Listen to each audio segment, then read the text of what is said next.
गुलामों की मालकिन पार्ट 4। वेदिका अपनी कुर्सी पर शाही ठाठ के साथ बैठी थी। उसके दोनों पैर अब फिर से कल्पना की पीठ पर आराम से टिके हुए थे। उसकी चप्पलों की ठंडक कल्पना की त्वचा से टकरा रही थी और उसकी एड़ियां हल्के से दबाव डाल रही थीं, जिससे कल्पना की सांसें थोड़ी भारी हो गईं। फिर भी कल्पना ने अपनी मुद्रा को अडिग रखा। उसकी पीठ एक मूक बलिदान की तरह वेदिका के लिए समर्पित थी। बगीचे की हल्की हवा फूलों की खुशबू बिखेर रही थी, लेकिन वेदिका का ध्यान इस सौंदर्य पर नहीं था। उसकी आंखें अभी भी उस झूले पर टिकी थीं, जहां कभी हंसी गूंजती थी और उसके मन में अचलानंद के साथ होने वाली भिड़ंत की योजना चल रही थी। रेखा, जो अभी भी अपने आंसुओं से गीली थी, वेदिका के आदेश को सुनते ही तुरंत हरकत में आई। उसने अपने कांपते हाथों को संभाला और अपने घुटनों के बल वेदिका के चरणों की ओर बढ़ी। उसकी नजरें नीचे की ओर थीं और उसकी साड़ी का पल्लू अब पूरी तरह से जमीन पर फैला हुआ था। उसने वेदिका के पैरों को हल्के से छुआ, जैसे वह किसी पवित्र वस्तु का स्पर्श कर रही हो। स्वामिनी जी, आपकी आज्ञा शीर्ष है, उसने धीमी, दबी आवाज में कहा और फिर अपने हाथों को चप्पलों के नीचे की ओर ले गई। उसने सावधानी से वेदिका की चप्पलें उतारी, उनकी ठंडी सतह को अपनी उंगलियों से महसूस करते हुए, और उन्हें पास रख दिया। उसके पैरों पर हल्की मेहंदी की रेखाएं थीं और उसकी पायल की मधुर झनकार हर छोटी हलचल के साथ गूंज रही थी। रेखा ने अपनी हथेलियों को थोड़ा गर्म किया, जैसे वह अपनी स्वामिनी की सेवा में कोई कमी न छोड़ना चाहती हो। उसने अपने हाथों को वेदिका के दाएं पैर पर रखा और धीरे धीरे मालिश शुरू की। उसकी उंगलियां पैर की उंगलियों से लेकर एड़ी तक कोमल दबाव डाल रही थीं। हर स्पर्श में डर और समर्पण का मिश्रण था। वह वेदिका की त्वचा को हल्के से दबाती, फिर उसे छोड़ती, जैसे वह उनकी हर इच्छा को समझने की कोशिश कर रही हो। वेदिका ने अपनी आंखें आधी मूंद ली। उसकी सांसें शांत थीं, लेकिन उसके चेहरे पर एक संतोष भरी मुस्कान थी। उसने अपने दाहिने हाथ को उठाया और अपनी चूड़ियों को हल्के से घुमाया, जिससे उनकी खनक बगीचे में फैल गई। अच्छा कर रही है, रेखा, उसने ठंडे स्वर में कहा, लेकिन उसकी आवाज में एक हल्की प्रशंसा थी। लेकिन ध्यान रख, अगर यह मालिश मेरी अपेक्षा के अनुरूप नहीं रही, तो सजा पहले से भी कठोर होगी। रेखा का दिल जोर से धड़क उठा। उसने अपनी मालिश को और सावधानी से करना शुरू किया, अपनी उंगलियों को वेदिका के पैरों की हर नस नस पर दौड़ाते हुए। उसने अपने अंगूठे से वेदिका की एड़ी पर हल्का दबाव डाला, फिर पैर की उंगलियों को एक एक करके सहलाया। उसकी हथेलियां अब पसीने से गीली हो रही थीं, लेकिन वह रुकने की हिम्मत नहीं कर सकी। उसने अपने हाथों को वेदिका के बाएं पैर पर भी ले गई और वही कोमलता दोहराई, हर स्पर्श में अपनी जान फूंकते हुए। कल्पना, जो अभी भी वेदिका के पैरों का वजन सह रही थी, अपनी सांसों को नियंत्रित करने की कोशिश कर रही थी। उसकी पीठ पर हल्के लाल निशान दिख रहे थे, जहां वेदिका की चप्पलों ने दबाव डाला था, लेकिन उसने कोई शिकायत नहीं की। उसकी आंखें बंद थीं और उसका चेहरा एक मूक प्रार्थना की तरह शांत था। वेदिका ने अपनी नजरें अब रेखा की ओर मोड़ी। उसने अपने पैरों को थोड़ा सा हिलाया, जैसे वह मालिश की गुणवत्ता का परीक्षण कर रही हो। हाथों को तेज कर, रेखा, उसने आदेश दिया। उसकी आवाज में एक ठंडी सख्ती थी। मुझे आराम चाहिए और तू मेरी सेवा में कोई कमी नहीं छोड़ सकती। रेखा ने तुरंत अपनी गति बढ़ा दी। उसकी उंगलियां अब और दबाव के साथ वेदिका के पैरों को सहला रही थीं, कभी उनकी उंगलियों को हल्के से दबाती, तो कभी उनकी एड़ियों पर गोलाकार गति से मालिश करती। उसकी सांसें तेज हो गईं और उसके माथे पर पसीने की बूंदें चमकने लगीं। वह वेदिका की हर हलचल पर नजर रख रही थी, जैसे उसकी संतुष्टि ही उसकी जीत हो। कुछ देर बाद वेदिका ने एक गहरी सांस ली और अपनी आंखें पूरी तरह खोलीं। उसने अपने पैरों को रेखा के हाथों से हटाया और उन्हें फिर से कल्पना की पीठ पर टिका दिया। ठीक है, रेखा, उसने कहा, उसकी आवाज में एक हल्का संतोष था। आज तूने मेरी सेवा में कुछ हद तक संतुष्टि दी, लेकिन याद रख, ये बस एक शुरुआत है। उसने अपनी थोड़ी ऊंची की और अपनी उंगलियों को फिर से मोड़ा, उसकी नजरें अब फिर से उस झूले पर टिक गईं। रेखा ने राहत की सांस ली, लेकिन उसका सिर अभी भी झुका रहा। उसने अपने हाथ जोड़ लिए और धीरे से बोली, धन्यवाद, स्वामिनी जी। मैं और मेहनत करूंगी। वो पीछे हट गई, अपने स्थान पर घुटनों के बल बैठ गई, अपनी अगली आज्ञा की प्रतीक्षा में। वेदिका अब फिर से अपने विचारों में खो गई। उसकी मुस्कान गहरी हो गई और उसकी आंखों में वह ठंडी आग फिर से सुलग उठी। अचलानंद के साथ होने वाली भिड़ंत अब और करीब थी, और वह इस खेल को जीतने के लिए हर संभव तैयारी कर रही थी। उसने अपने पैरों को कल्पना की पीठ पर और दबाया, जैसे वह अपनी शक्ति का एक और प्रदर्शन कर रही हो, और बगीचे की शांति में उसकी उपस्थिति एक अजेय शासिका की तरह गूंज रही थी। सूरज की किरणें अब धीरे धीरे कमजोर पड़ने लगी, और हवा में एक भारी सन्नाटा छा गया, जो वेदिका की विजय और उसके आधिपत्य का साक्षी बन गया। बगीचे के फूल अपनी सुंदरता के साथ खामोश खड़े रहे, जैसे वे भी इस शक्ति के आगे नतमस्तक हों, और वेदिका अपने विचारों में खोई, अपने सिंहासन की तरह अडिग, वहां विराजमान रही, एक ऐसी शासिका जिसकी सत्ता हर हृदय पर छाई थी। सूर्योदय की सुनहरी किरणें महल के विशाल दरबार में प्रवेश कर रही थीं, जिसकी दीवारें सोने और संगमरमर से सजी थीं। मधुर सुगंधित धूप जल रही थी, और हवा में एक गंभीर सन्नाटा छाया हुआ था, जो वेदिका की शाही उपस्थिति से और गहरा हो रहा था। वो एक भव्य सिंहासन पर विराजमान थी, जो ऊंचा और अलंकारिक था। इसके चारों ओर नक्काशीदार स्तंभ और मखमली पर्दे लटके हुए थे। उसकी पोशाक आज और भी शानदार थी, लाल और सुनहरे रंगों से सजी साड़ी, जिसमें कीमती पत्थरों की झिलमिलाहट थी, और उसके गले में भारी हार लटक रहा था। उसकी ठुड्डी ऊंची थी, और उसकी आंखों में एक ठंडी, विजयी चमक थी। उसके दोनों पैर एक सोने के फुटरेस्ट पर आराम से टिके हुए थे, जो उसके सिंहासन के आधार पर रखा गया था। उसकी चप्पलें उतारी गई थीं, और उसके नंगे पैरों पर हल्की मेहंदी की रेखाएं चमक रही थीं, जो उसकी शक्ति और सुंदरता का प्रतीक थीं। उसकी पायल की मधुर झनकार हर छोटी हलचल के साथ गूंज रही थी, और उसके हाथ कुर्सी के बाजुओं पर शान से टिके थे।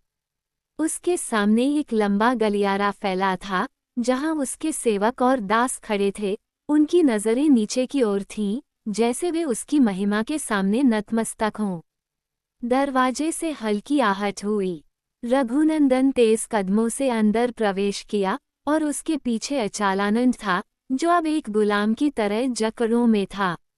उसकी कलाइयां मोटी लोहे की जंजीरों से बंधी थीं, जो हर कदम के साथ खनखनाती थीं। उसके चेहरे पर थकान और हार की छाया थी, लेकिन उसकी आंखों में एक अजीब सा संकल्प भी झलक रहा था। उसका सिर नीचा था, और उसकी पुरानी, फटी हुई वस्त्र उसकी दास्ता का प्रतीक थे। रघुनंदन ने उसे थोड़ा आगे धकेला और गंभीर स्वर में कहा, अचालानंद, ये तुम्हारी आखिरी परीक्षा है। स्वामिनी वेदिका के सामने तुम्हें अपनी निष्ठा साबित करनी होगी।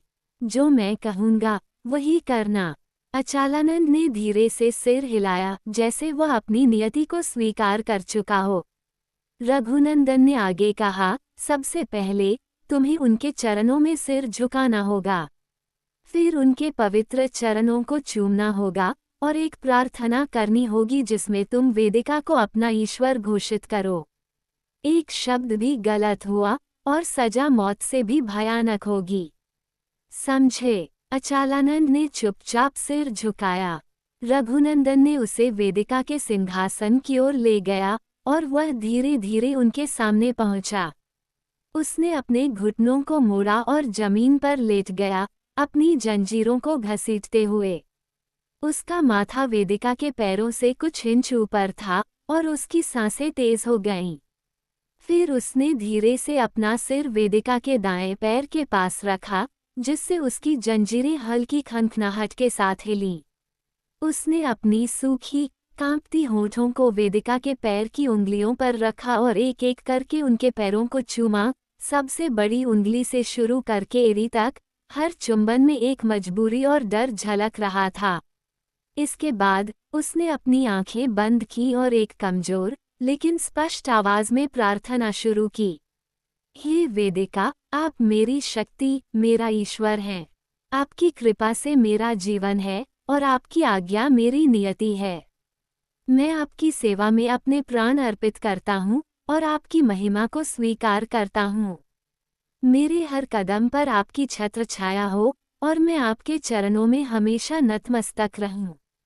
उसकी आवाज कांप रही थी और उसके शब्दों में एक गहरी हार का भाव था, जो वेदिका की शक्ति को और उजागर कर रहा था।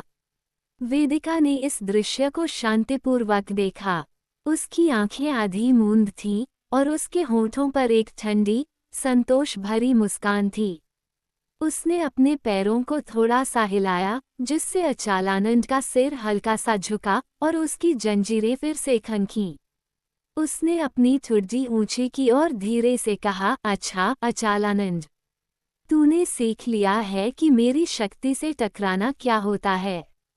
अब तू मेरा दास है और तेरी हर सांस मेरी मर्जी पर निर्भर करेगी। रघुनंदन ने एक कदम पीछे लिया और सिर झुकाकर खड़ा हो गया। उसकी आंखों में वेदिका के प्रति गहरी श्रद्धा थी। अचालानंद अभी भी उनके पैरों के पास झुका हुआ था। उसकी जंजीरें जमीन पर बिखरी थीं और उसका चेहरा अब पूरी तरह से हार की छाया से ढका हुआ था। वेदिका ने अपने हाथों को सिंहासन के बाजुओं पर और मजबूती से रखा और उसकी नजरें दूर की ओर चली गईं, जैसे वह अपनी अगली जीत की योजना बना रही हो। दरबार में सन्नाटा छाया रहा, लेकिन वेदिका की उपस्थिति उसमें एक अजेय शक्ति की तरह गूंज रही थी। अचानक उसकी आंखों में एक क्रूर चमक उभरी और उसने अपने होठों को हल्का सा मोड़ा। उसकी नज़र अचालानंद पर पड़ी, जो अभी भी उसके चरणों के पास जंजीरों में जकड़ा हुआ था। उसका सिर नीचा और चेहरा हार से भरा हुआ। वेदिका ने अपनी ठुड्डी ऊंची की और अपनी आवाज को ठंडे, सख्त स्वर में गूंजाया, अचालानंद, तूने मेरी शक्ति को चुनौती दी थी और अब तेरा ये हाल है। लेकिन ये काफी नहीं है। तूने मेरी सत्ता को कमजोर करने की कोशिश की और यह मेरे लिए एक अपमान है और इसके लिए मैं तुझे सजा दूंगी, ऐसी सजा कि कोई भी इसकी कल्पना भी न कर सके और कोई भी भविष्य में मेरे खिलाफ सोचने की हिम्मत न करे। उसके शब्द दरबार में गूंज उठे और हवा में एक भयानक तनाव फैल गया। अचालानंद का शरीर कांप उठा, उसकी जंजीरें खनकने लगीं और उसने अपने सिर को और नीचे झुका लिया, जैसे वह अपनी सजा की प्रतीक्षा कर रहा हो। वेदिका ने अपने दाहिने हाथ को उठाया और अपनी उंगलियों को हल्के से मोड़ा। फिर उसने अपने सिंहासन के पास खड़े एक सेवक की ओर देखा। रघुनंदन, उसने आदेश दिया। उसकी आवाज में कोई संदेह नहीं था। मेरा चाबुक लाओ और मेरे उस वस्त्र को भी, जो मैं दंड देने के लिए पहनती हूँ। रघुनंदन ने तुरंत सिर झुकाया और तेज कदमों से दरबार से बाहर निकल गया। कुछ क्षणों बाद वह वापस आया, अपने हाथों में एक लंबा, चमड़े का चाबुक पकड़े हुए। उसकी दूसरी भुजा पर वेदिका का विशेष वस्त्र लटक रहा था, एक काला, चमकदार लेदर का परिधान, जो उसके क्रूर पक्ष को दर्शाता था। इसमें ऊंचे, मजबूत जूते थे, जिनके तलवे लोहे के नाखूनों से सजे थे, और पूरा पहनावा उसकी शक्ति और भयावहता को बढ़ा रहा था। रघुनंदन ने वस्त्र और चाबुक को वेदिका के सामने रखा, फिर पीछे हटकर सिर झुकाए खड़ा हो गया। वेदिका धीरे से अपने पैरों को फुटरेस्ट से हटाया और उठ खड़ी हुई। उसने अपने सेवकों की ओर एक संकेत किया और दो दास तुरंत आए। उन्होंने उसके वस्त्र को उसके शरीर पर डाला, लेदर की सख्त सतह उसकी त्वचा से टकराई और जूते उसके पैरों में फिट हुए। उसने अपने हाथों से जूतों के नाखूनों को छुआ, जैसे वह उनकी शक्ति को महसूस कर रही हो। फिर उसने चाबुक को अपने हाथ में लिया, उसकी चमड़े की सतह को अपनी उंगलियों से सहलाया और उसे हवा में एक बार हल्का सा घुमाया। चाबुक की फुंसी ने एक भयानक सीटी पैदा की, जो दरबार में गूंज उठी। वेदिका अब पूरी तरह से एक दंडदाता की तरह दिख रही थी। उसका चेहरा ठंडा और निर्विकार था, लेकिन उसकी आंखों में एक क्रूर संतुष्टि थी। उसने अचालानंद की ओर कदम बढ़ाया, उसके जूतों की खटखट फर्श पर गूंज रही थी। तूने मेरे साम्राज्य को हिलाने की कोशिश की, अचालानंद, उसने कहा, उसकी आवाज में एक खतरनाक धार थी। अब तुझे मेरे क्रोध का स्वाद चखना होगा, और यह सजा एक सबक होगी मेरी शक्ति से टकराने की कीमत क्या होती है। उसने चाबुक को हल्का सा उठाया, और दरबार में मौजूद हर व्यक्ति का दिल धड़क उठा, जैसे वे इस दृश्य का हिस्सा बनने को मजबूर हों। अचालानंद ने अपनी जंजीरों को घसीटते हुए और नीचे झुकाया, उसकी सांसें तेज और भयभीत थीं। वेदिका ने अपने जूतों को उसके सामने रखा, और उसकी छाया उस पर पड़ने लगी, जैसे वो उसके जीवन पर अपना अंतिम फैसला सुनाने वाली हो। दरबार में सन्नाटा अब एक भयावह तनाव में बदल गया था, जहां वेदिका की उपस्थिति एक क्रूर देवी की तरह छाई हुई थी। उसने अपने काले लेदर के वस्त्र को और मजबूती से पहना था, और उसके जूतों के लोहे के नाखून फर्श पर खटखट कर रहे थे, हर कदम के साथ एक धमकी भरा संदेश दे रहे थे। उसके हाथ में चाबुक कसा हुआ था, जिसकी चमड़े की सतह अब उसकी उंगलियों से चमक रही थी। अचालानंद अभी भी जंजीरों में जकड़ा अपने घुटनों पर पड़ा था, उसका सिर नीचा और शरीर कांप रहा था। उसकी आंखों में डर और दर्द का मिश्रण था, और उसकी सांसें भारी और अनियमित थीं।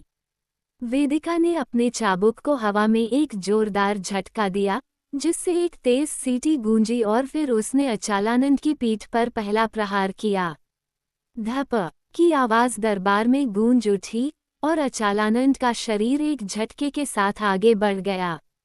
उसकी जंजीरें खनक उठीं, और उसकी पीठ पर एक लाल निशान उभर आया। वह दर्द से चीख पड़ा, अह, मुझ पर रहम करें, स्वामिनी जी।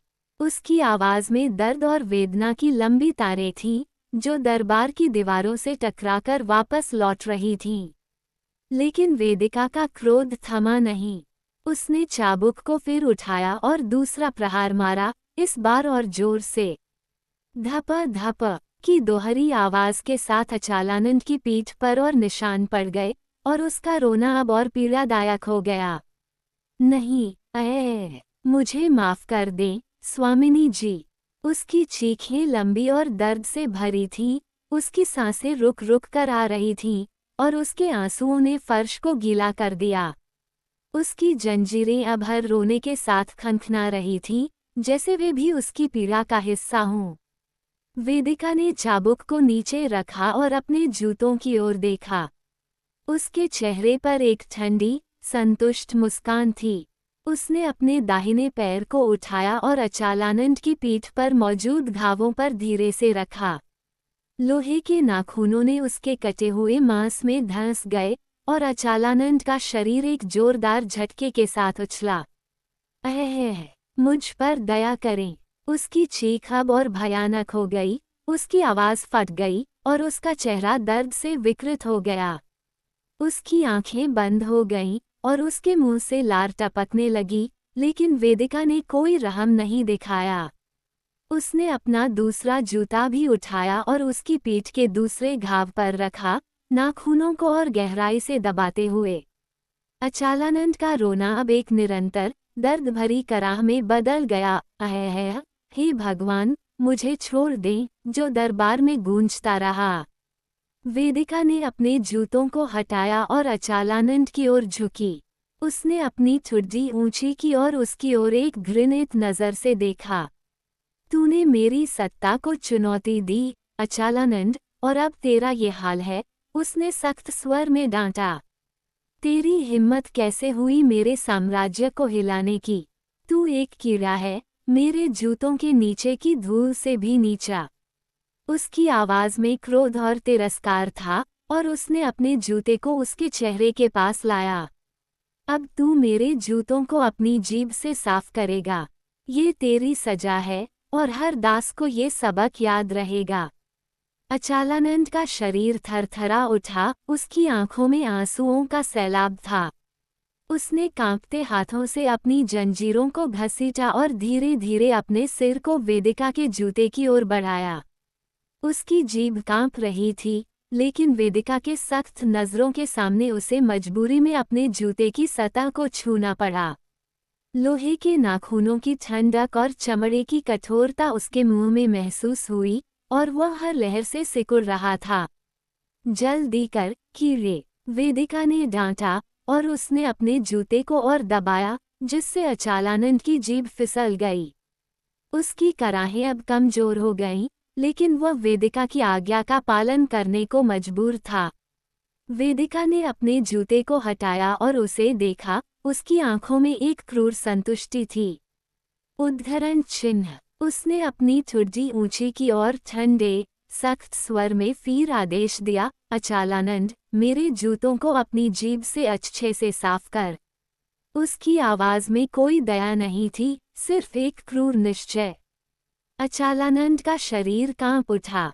उसने अपनी जंजीरों को घसीटते हुए अपने सिर को धीरे धीरे वेदिका के जूते की ओर बढ़ाया। उसकी आंखें बंद हो गईं, और उसकी जीभ कांपते हुए जूते की चमड़े की सतह को छूने लगी। पहले उसने जूते के अगले हिस्से को साफ करना शुरू किया, अपनी जीभ को धीरे धीरे चमड़े पर रगड़ते हुए। लोहे के नाखूनों की कठोरता और धूल का कड़वा स्वाद उसके मुंह में फैल गया, जिससे उसका चेहरा सिकुड़ गया। उसने अपनी जीभ को जूते के किनारों पर भी दौड़ाया, जहां खून के सूखे धब्बे थे, और हर लहर के साथ उसकी आंखों से आंसू टपकते रहे। फिर उसने अपने सिर को थोड़ा और झुकाया और जूते की एड़ी को साफ करने लगा। उसकी जीभ हर नुक्कड़ और कोने को छू रही थी, जैसे वह अपनी जान बचाने की कोशिश कर रहा हो। उसकी सांसें भारी थीं, और उसके मुंह से कमजोर कराहें निकल रही थीं। जैसे ही वह जूते की सफाई कर रहा था, उसने अपनी कांपती आवाज में वेदिका से प्रार्थना की, स्वामिनी जी, मुझे माफ कर दें, मैंने गलती की, और मैं इसके लिए दंडित हूँ। कृपया मेरी जान बख्श दें। मैं कुछ भी करूँगा आपके लिए, कुछ भी, बस मुझे एक मौका दें। मैं आपकी हर आज्ञा का पालन करूँगा, आपकी सेवा में अपने प्राण दे दूँगा। उसकी आवाज़ में गहरी विनती थी, और उसकी जीभ अभी भी जूते पर रगड़ रही थी। उसकी सारी शक्ति और गर्व अब धूल में मिल चुका था। वेदिका ने उसकी प्रार्थना सुनी, लेकिन उसका चेहरा निर्विकार रहा। फिर अचानक उसके मन में एक पुरानी, दबी इच्छा उभर आई, एक बच्चे की चाहत, जो उसकी क्रूरता के पीछे छिपी थी। उसने अपनी ठुड्डी को थोड़ा तिरछा किया और धीरे से कहा, अचालानंद, तू कुछ भी करेगा, कहता है। अच्छा, तो सुन, अगर तू वाकई मेरी सेवा करना चाहता है, मैं एक संतान चाहती हूँ, एक ऐसा वारिस जो मेरी शक्ति को आगे बढ़ाए। तू मेरे लिए वह करेगा, और अगर तू इसमें विफल हुआ, तो तुझे इसका खामियाजा भुगतना पड़ेगा। अचालानंद का सिर झुका हुआ था, और उसकी जीभ अभी भी जूते की सफाई में लगी थी। लेकिन वेदिका के शब्दों ने उसे हिलाया। उसने अपनी जीभ को रुकने की कोशिश की, लेकिन वेदिका ने तुरंत अपने जूते को उठाया और उसके सिर पर जोर से कुचल दिया। लोहे के नाखूनों ने उसके माथे पर एक नया घाव बना दिया, और खून की एक पतली धारा बहने लगी। अचालानंद चीख पड़ा, अहह! स्वामिनी जी, मुझ पर दया करें। उसका सिर जमीन से टकराया, और उसकी जंजीरें खनक उठीं। वेदिका ने अपना जूता और दबाया, उसकी एड़ी से अचालानंद के सिर को कुचलते हुए, और उसकी ठंडी आवाज में एक भयानक चेतावनी दी, सुन ले, अचालानंद, अगर तू इस इच्छा को पूरा करने में विफल रहा, तो मैं तेरे जीवन को नर्क से भी बदतर बना दूंगी। तेरी हर सांस दर्द से भरी होगी, और तेरे हर दिन मेरे क्रोध की आग में जलेंगे। अब मेरे जूतों को साफ करना जारी रख, और मेरी बात याद रख। उसने अपना जूता हटाया, और अचालानंद का सिर लहूलुहान होकर जमीन पर पड़ा रहा। उसने फिर से अपनी जीभ को जूते की ओर बढ़ाया, आंसुओं और खून के मिश्रण के साथ, और वेदिका की ओर देखते हुए सिसकते हुए बोला, मैं कोशिश करूंगा, स्वामिनी जी, मुझे माफ करें। वेदिका ने उसे देखा, उसकी आंखों में एक ठंडी संतुष्टि थी। उसने अपना दूसरा जूता उसके सामने रखा और कहा, दूसरे को भी साफ कर। और याद रख, तेरी हर गलती की कीमत होगी। अचालानंद ने कांपते हाथों से जंजीरें खींची और दूसरे जूते को साफ करना शुरू किया। उसकी जीभ हर नाखून और चमड़े के कोने को छू रही थी, जबकि उसकी कराहें और प्रार्थनाएं दरबार की शांति में गूंजती रहीं। वेदिका अपने सिंहासन पर वापस बैठ गई, उसकी नज़रें दूर की ओर चली गईं, और उसके मन में उस बच्चे की छवि अब और स्पष्ट हो रही थी, एक ऐसी जीत जो उसकी शक्ति को अनंत तक ले जाएगी। अचालानंद की हालत बहुत खराब थी, उसका शरीर जंजीरों में लटका हुआ था, उसकी पीठ और सिर पर गहरे घाव थे, जिनसे खून की धारें सूख चुकी थीं, और उसकी त्वचा नीली पड़ गई थी। उसकी सांसें कमजोर और रुक रुक कर आ रही थीं, उसका चेहरा दर्द और थकान से विकृत था, और उसकी आंखें आधी बंद थीं, जैसे वह बेहोशी की कगार पर हो। जमीन पर उसके खून के धब्बे फैले थे, और उसकी जंजीरें हर छोटी हलचल के साथ खनक रही थीं। वेदिका अपने भव्य सिंहासन पर बैठी थी, उसकी ठुड्डी ऊंची और उसकी आंखों में एक ठंडी, जिज्ञासु चमक थी।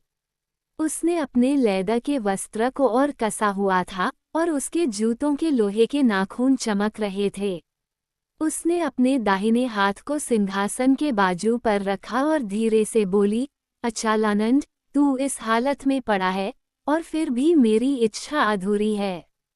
बताओ, मैं माँ कैसे बनूंगी? मुझे इस विशेषाधिकार की प्राप्ति कैसे होगी, और तू इसे कैसे करेगा? उसकी आवाज में एक अजीब सा मिश्रण था, जिज्ञासा और क्रोध का, जो हवा में तैर रहा था।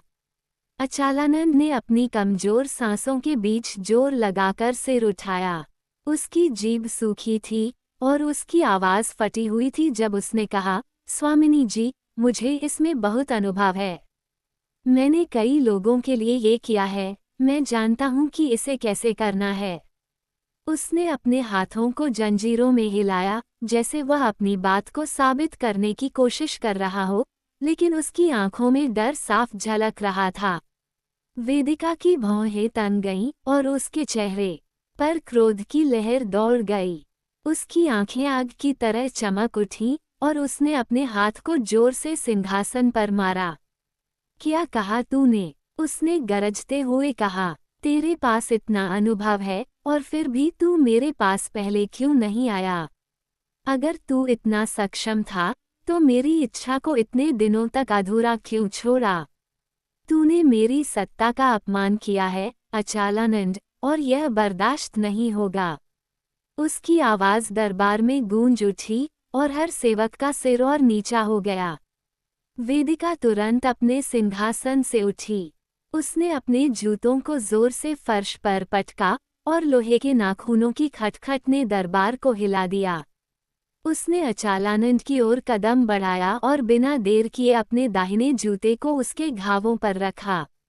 नाखूनों ने उसके पहले से कटे मांस में धंस गए, और अचालानंद का शरीर एक जोरदार झटके के साथ उछला। अह, स्वामिनी जी, मुझ पर दया करें। उसकी चीख लंबी और दर्द से भरी थी, उसकी सांसें रुक गईं, और उसका सिर जमीन पर लुढ़क गया। वेदिका ने अपना दूसरा जूता भी उठाया और उसके घावों को कुचलना शुरू किया, हर दबाव के साथ खून की नई धारें बहने लगीं। अचालानंद का रोना अब एक निरंतर कराह में बदल गया, नहीं, मुझे माफ करें। वेदिका ने अपने जूतों को और दबाया, और उसकी ठंडी आवाज में गुस्सा भरा हुआ था। हर कोई जानता था कि मुझे एक संतान की इच्छा है, अचालानंद। मेरे दरबार में हर दास, हर सेवक को ये पता था, और तू कभी मेरी सेवा में नहीं आया।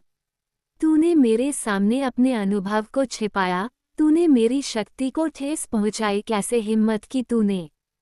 उसने अपने जूते को उसके सिर पर रखा और उसे जमीन में दबाया, जिससे उसका माथा फट गया और खून की एक मोटी धारा बह निकली।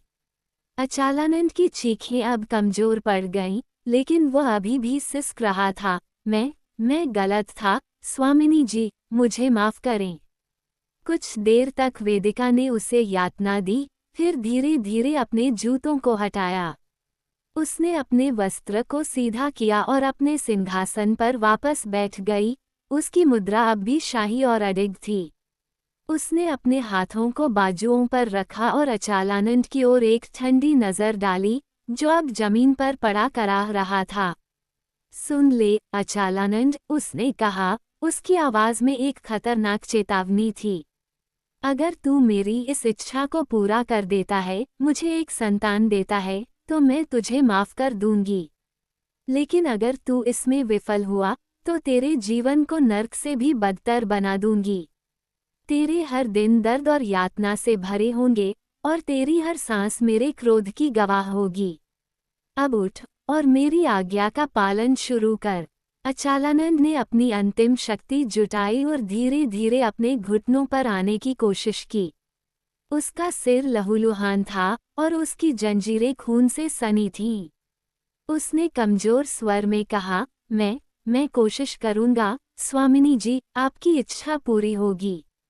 वेदिका ने उसकी ओर देखा, उसकी आंखों में एक संतुष्टि थी, लेकिन उसकी मुस्कान अब और ठंडी हो गई थी, जैसे वह अपनी अगली जीत की प्रतीक्षा कर रही हो। दरबार में सन्नाटा फिर छा गया, लेकिन अचालानंद की सिसकियां और वेदिका की अजेय छाया उसमें गूंजती रहीं।